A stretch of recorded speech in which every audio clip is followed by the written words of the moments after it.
Hello and welcome to Business Spotlight. I'm Mark Hunter, and today I have the pleasure of speaking to Lucy Harrier of Prepress Projects. So, Lucy, thanks very much for coming along today. And how are you doing anyway? Thanks for inviting me. No problem. It's a great pleasure for me to attend this afternoon, and I hope we can have an interesting discussion about prepress projects. Yeah, absolutely, absolutely. Well, why don't you tell us a little bit about Prepress Projects and also maybe a little bit about yourself as well, then? Yeah, I can. I'll start with myself. That's probably the easiest place to start. Yeah, my name's Lucy Harrier. I was originally trained as a research scientist, and that was my background, was research science, and I led a team of researchers in Edinburgh, and but I stayed just north of Perth. I was commuting sort of 4 or 5 hours a day back and forward to the south side of Edinburgh. And I got to the point in my life that I thought, actually, I need to reevaluate this. But I didn't want to leave science lose all my skills that I had developed, had invested in. So I actually applied for a job at Prepress Projects. Now, Prepress Projects is a publishing services company. It works for, at the time that I applied, it worked for a lot of the big academic publishers like Wiley Blackwell. And we produced journals for that company. These are scholarly journals. So when I joined Prepress Project as a production assistant, I was working on the production of medical and science journals. And that's where I started off. I took an entry-level post so that I could get a good understanding of the company, the culture, and publishing.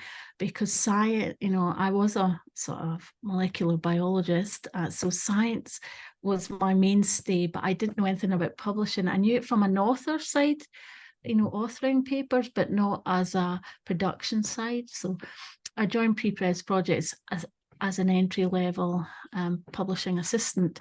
And then I just worked up through the business, learning about publishing. I should say that I'm an advocate of lifelong learning.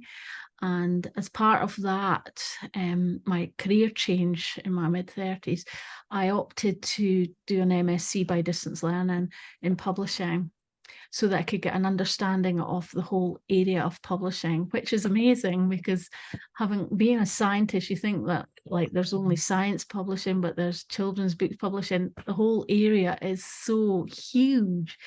And Prepress Projects just focuses on quite a small area of publishing. So I started as a publishing assistant and then became a manager in the company in 2007. And then in 2013, I became a director of the board of Prepress Projects. And last August 2022, I became managing director of Prepress Projects. So that's like a potted history of background where I am and where I am now in Prepress Projects. So just a bit more about the company. We're based in Perth. We've 16 members of staff at the moment. The majority have hybrid posts. We have a couple of people who work at home, but the majority of people like to come into the office and work. And a lot of the people that work for us actually just live along the road, so it's just a matter of walking into work. So as I say, we work for a different set of clients than we did when I started. Publishing has went through quite a large transformation, especially scholarly publishing. So our clients look totally different to what they did when I started, where most of the work was for big publishing companies, but now it's changing. And this is probably a good time to mention Brexit. Brexit has been a big problem for us as a company because over the last sort of 20 years in business, we had one of our areas was working for European agencies. These are devolved from the European Parliament. I'll give you an example. For example, the European Agency for Food and Drug Safety, for example. We worked for quite a few of these. I think there was, at the height, we had about 13 agencies that we worked for. But subsequent to the Brexit agreement, when these agencies were not allowed to award or solicit work to British companies, we then sort of had, we knew Brexit was coming, but we didn't really know what the implication would be for our agency work, which unfortunately was not great in that we couldn't rebid for our contracts. So in the last since Brexit, we've sort of been changing quite a bit, and our focus on our client list has been changing quite a bit. So from when we started with all these big publishers, we're now sort of reinventing or building different areas in the business. So we've been able to find a way around Brexit, which means that we bid for work in the European Union, not as the main tenderer, but as a subcontractor. And we've been successful in renewing one of our contracts for the publications of the EU Publication Office of the European Union by being a subcontractor to a Luxembourg company. So we found ways around it, but at the same time, we've been building up other areas of the business, and that's like with sort of UN agencies like UN Women, UNFP, which is the population funds, the WHO, UN. So we work for a lot of offices, like they call them country offices all over the world, for the UN or UN Women, from like Afghanistan, Ukraine, Slovakia, Vietnam, and just really, really want us to work. We will, we work on documents. These documents can be guidelines for people in that country. It can be any sort of professional document that needs edited or proofread. So that's a sort of potted history of the company and what it does. Yeah, excellent. You've given us a massive overview of the whole company and everything, and your journey as well has been from where you started to where you are now. It's very inspirational, I think, for anyone, especially if they're as you said, a changing or a sector, going into something totally different. Can you tell me then about that sort of shift and change that that you made, and can you maybe tell us some of the challenges that you faced at the time going into a totally different profession? I should say that I've been with Prepress now over 20 years, but what I would say, when you're wanting to sort of pivot, during people's working careers, they'll pivot several times. And one thing that I always look back on is that when I made that decision to like totally change careers, I had to be absolutely sure that's what I wanted to do, and that I had no regrets in giving up my post in Edinburgh, because it was a great job. I had wonderful people. I worked alongside wonderful people. I had built up a big research team. So in giving it up, I had to be absolutely sure that I would have no regrets in doing so. And that was the biggest challenge for me in sort of getting to the point in my life that says, right, actually, I'm going to give this all up to take a different tact. And in doing so, I was completely happy with that decision. I've never looked back and said, oh, what if? At the same time, you have to bring your closest family along with you, because work and your family life, although they're separate, one does have to follow the other. I truly believe that. And you have to, I was really conscious of the fact that in my pivoting my sort of career, I had to have total commitment from my family as well. And they totally supported me in that. And when I made the decision to leave, I was totally happy. I had no regrets. And that's what I would say. If anybody's thinking about pivoting their career, think about it long and hard. You don't want to find yourself 5 or 10 years down the line and regret that decision. And because I was happy in my mind that I wanted to change careers, I was actually also happy then to take a pay cut and go into an entry-level job. I'm quite, I was, yeah, that type of change, going from being manager of a team of 12 to 15 people to being an entry-level position, takes a lot of sort of emotional intelligence and self-awareness and acceptance that you're going to be down at the bottom, down in a low-level job for, until you learn but I had accepted that.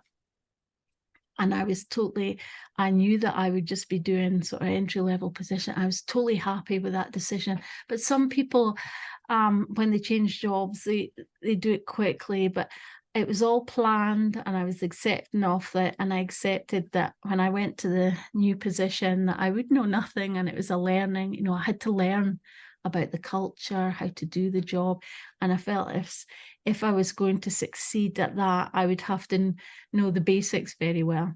And so really that's my thinking in terms of career change. You have to be very happy in what you're doing. Yeah, I think some very sound advice there. Yeah. Thank you very much for sharing that. Again, some great piece of advice, because people don't have jobs for life anymore. People No, do pivot, as you said, and I like that way of describing it. People do pivot, and yeah, absolutely. Again, I'm just fascinated. So when you then started at Prepress Projects, did you see yourself going all the way to the top to director then? Was that ever no, part of the plan or and the goals? no, it wasn't part of the plan at all. Um, I just I like to be happy in myself and do what I enjoy. And it was right for me at that time in my life to change and be, but I never in the month of Sundays thought I just wanted to have a job that I could use my science background in, and that I was happy, and that I had a commute to work that wasn't, 4 or 5 hours. It was just just quite short, quite a short commute. My commute's very short now, and I remember turning up at work a few times when I started, because I was used to getting up at like 5:30 in the morning, leaving home for 6 o'clock, being in the lab, before 8. And then when you've got such a short commute, I used to turn up at work very early because, it was just a matter of getting used to having all that extra time. So, yeah, so it's not where I ever thought I'd dream about being. But what I like doing is being good at what I do. I get self-satisfaction of doing a good job, and Yeah. and being a good colleague to members of staff as well. So it was really, I had uh, no, that wasn't on the horizon when I joined. And Yeah. also it probably wasn't on the horizon for the company either, because it was a family-owned business, husband and wife team.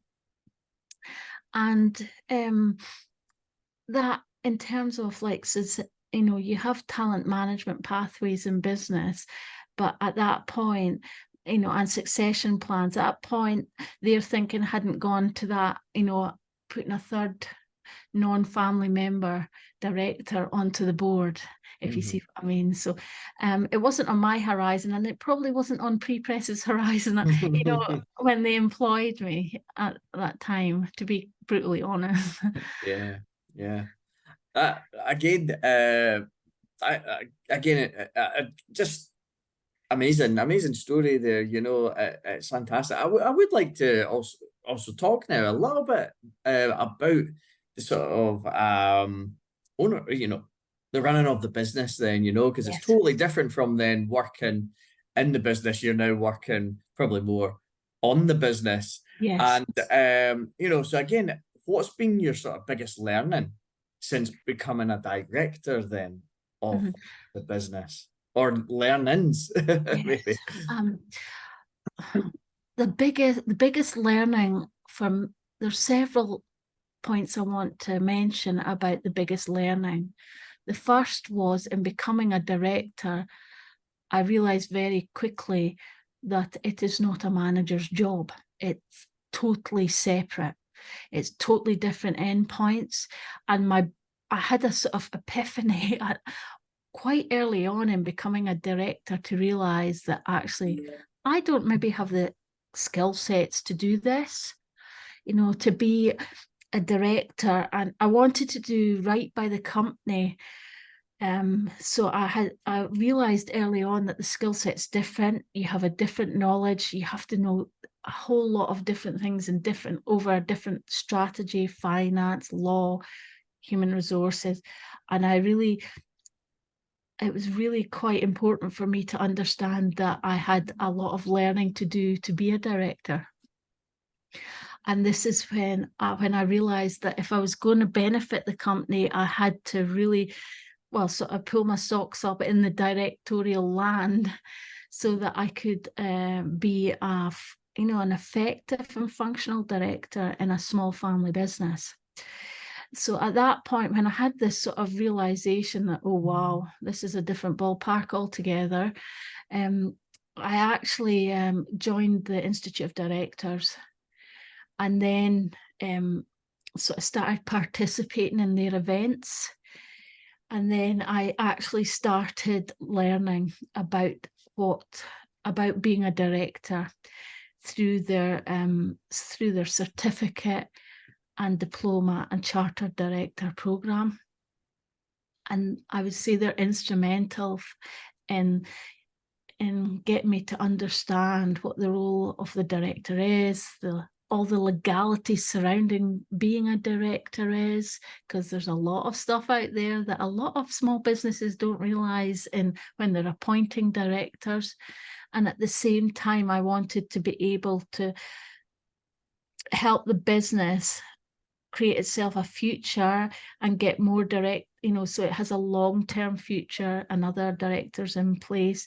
And so I could learn from my sort of director journey for other people and improve it for the next generation of directors coming into Prepress. Yeah. Because that's the ultimate goal, is to be here in 100 years' time for the people in Prepress. I don't think I have mentioned yet, but I was meaning to mention that Prepress is now an employee-owned company. It transitioned from being family-owned last year by husband and wife team, Helen and David McDonald, to being employee-owned. It's owned by the trust. The trust owns the business on behalf of the employees. So yeah, and you want to be able to protect the future of the company. And in doing so, you have to know what you're doing in terms of all the legal aspects, the financial aspects. You want to know what good governance looks like, and in good financial management. And that was the great thing about the IOD. You start meeting people, you hear ideas, you learn, you hear about how these big corporations operate, what the mistakes they make, and you can learn from that and put it into play in your own business. Absolutely, yeah, absolutely. And you know, you've talked quite a few times during some of the questions about learning, constantly been learning, and Yes. that's again that's one of our biggest things at Action Coach. You know, we believe in lifelong learning, that we're always the student, forever the student. And again, just very inspirational. Again, Lucy, thank you. And what's been the biggest challenge, or maybe challenges, since moving into this new role? And it could be from a business point of view in regards to the sector, or even like challenges for you as the director, as a person. You know, Yes. what challenges have you faced? Well, if I start from when we came back, when I was made director, the challenge was then, you realize that you need a different skill set, and then for the company, you need a succession plan. And part of that succession plan is speaking to the other directors of the board to, this was I think a lot of the problems facing family businesses is that they don't have a succession plan in the short or in the long, medium or long term. And that's what we started working on, was a succession plan for the business in the short, medium and long term. So it starts at different levels in the business. You have to have a structure in place, a solid structure. You have to have policies and governance and everything surrounding that. So when I started in sort of 2013, when I became a director, we started looking at all these things to get the company in a good structure. So for at the moment, we've got 3 production teams and 1 techie team. And we have an operational board, and we've got the trust board. So you've got to have all these things in place if you're wanting to have success, a successful succession plan and a successful sort of long-termness.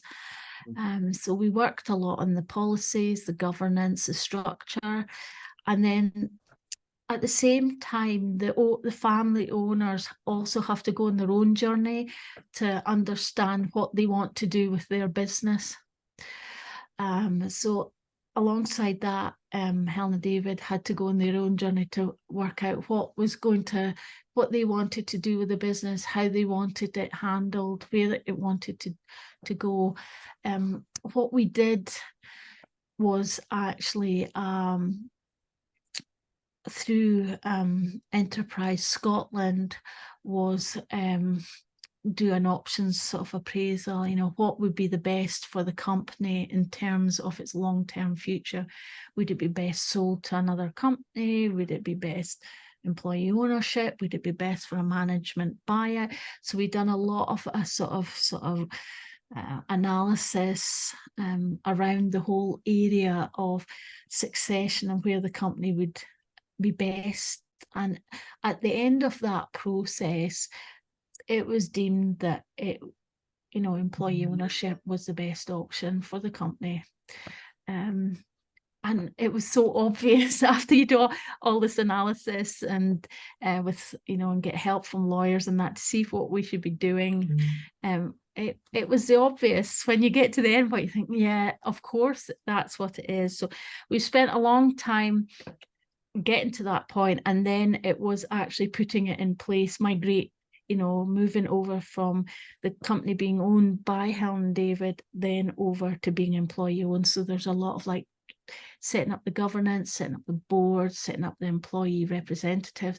So we then went through a process of transitioning to employee ownership.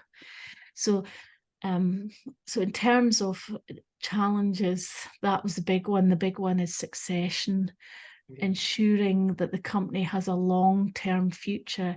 The great thing about employee ownership trusts in Scotland is that they're in perpetuity. So the trust will last forever as long as the company is going on. So we've put something down in Perth for the long term. So now, once we've got that, we now have to look that we have to have our talent management pathways have to be solid enough to have the next directors, the next managers, the next project leaders. We have to make sure that we've got the staff coming through the business for it to be successful in Perth in the long term. So that was one of the biggest challenges, is the succession plan. The other biggest challenge that we've sort of talked about was Brexit.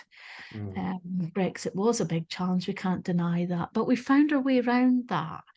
But it takes time, and it can't be rushed, and you can't make rash decisions on who you get into bed with in terms of getting in, forming relationship with other companies.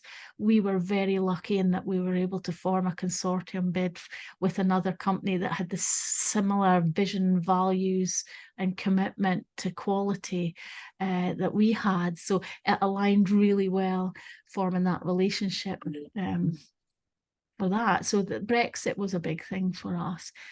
And in the sort of dim and distant past, we do have the pandemic, but we were exceptionally lucky during the pandemic in that we're all just computer based. So it was just a matter of getting people moved from the office home. So in terms of challenges for other business, that was a big challenge for us. Because we could just transition quite easily from people at home to people from people in the office to people at home. Funnily enough, one of our big clients that unfortunately we don't work for now, because we also lost a big contract with a big institution that's publicly funded. We had to produce a pandemic contingency plan quite early on in that contract, about 8 or 10 years ago. So we had a big contingency plan if there was a pandemic for flu, not for COVID. So we were quite well organized for contingency plans for that scenario too. So yeah, so that would probably the big things would be succession and Brexit. But what I'm going to take from that is that you've always planned. You've always taken the time to plan ahead and think about this scenario. So again, just what you're saying there about a flu pandemic, you did that 10 years ago, and obviously slightly different from COVID because it wasn't flu, but you probably took a lot from that and everything. That's amazing. Again, Lucy, thank you very much, and thank you so much for taking part today. I've like to wrap things up, but I've got one more question, and it's based around learning again, and this is about you as a person, because again, your journey is incredible and inspirational as well, from where you started to where you are now. It's amazing. What have you learned about yourself then?